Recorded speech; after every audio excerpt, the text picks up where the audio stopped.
Welcome to the PuzzleDuck Golf May Thought of the Month. Before we get into that, I'd like to say a few things thanking our veterans for their service on this Memorial Day, which is this past weekend. Thanks to them, all that have given the ultimate sacrifice, all of those who are suffering from things that they've experienced there as they come home, and also for their families who have helped them through their recovery and what they are dealing with since they've come home from seeing combat and the nasty things that you see in that theater. Also, I want to throw something out there. You notice I'm wearing a little bigger hat than normal today. I don't like hats very good, but since a dermatologist cut something off my nose and kind of brought that to my attention and mentioned something about hats, I'm doing a better job of wearing those and I'll do the best I can. Think everyone ought to look at wearing more sunscreen and making sure they got hats on as well. That being said, we're going to get into our thought of the month, and that is going to concern rhythm and change of direction in your golf swing. And what that means is the change of direction from your backswing to your forward swing. This is not anything technical. This is just something to talk about rhythm and something pretty much everyone can benefit from. Change of direction should take a little time. We want to make sure we give our backswing time to complete before we start making our forward motion. Sometimes you'll see people get a little short back and start to get kind of anxious trying to get back to the golf ball, which is they'll get a little short here and then really try to rush back to the ball with their arms and shoulders. Also, people that work back and actually swing too far back will tend to get rushed and hard and going at the golf ball with their arms and shoulders. If you're a little too quick in that transition and your arms start first, your body will never catch up. Your leg, your hips, your feet, they will never be able to catch up. So once you get back, if your arms start down first, then this is going to be behind and it'll never get back in harmony with your arms. So once we swing up to the top, we want to make sure we give ourselves enough time to complete that backswing to give us a chance to actually start by moving from the ground, from your feet, from your backside. So when we get back, make sure you give it time to complete and then move forward from your feet, your right leg if you're right-handed, your left-handed, left leg if you're left-handed.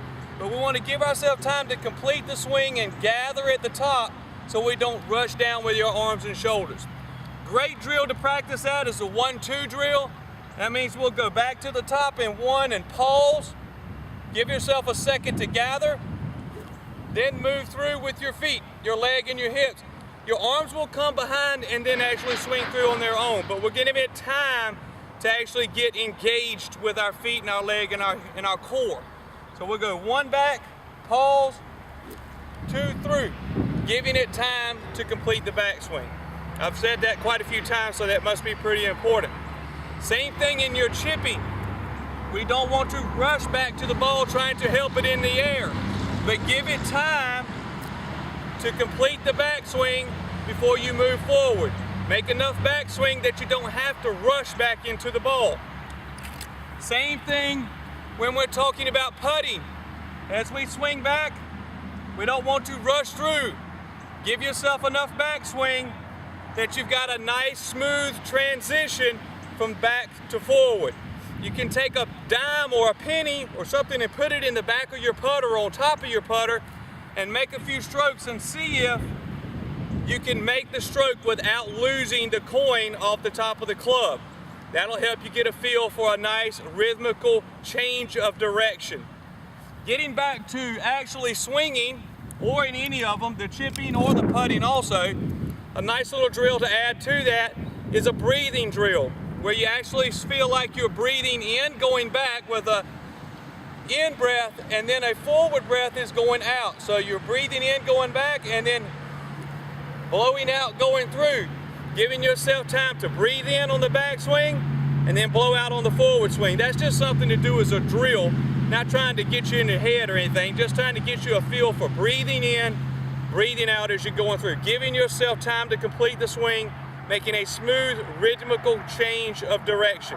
1-2 drill is really good because that'll give you a time for you actually to get to the point, the top of your swing, to think about what's going on, feel if you're in the correct spot, and then it'll also give you the opportunity to feel what starts the forward swing.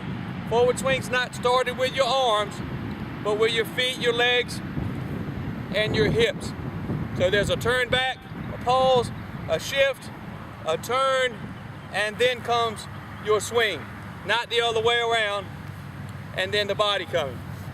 So basically, like I say, what we're talking about is rhythm, giving yourself time to complete the backswing, and change your direction in an unhurried motion.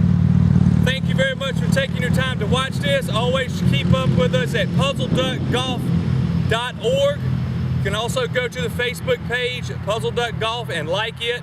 Try to post things there and get some updated information. Please email me at puzzleduckgolf@gmail.com with any questions you may have, and also keep me up to date if you've ever worked with me or any other things that you might like to discuss relative to golf. Once again, thank you very much. The golf book is hopefully available now. You can always get that through the PuzzleDuckGolf.org website.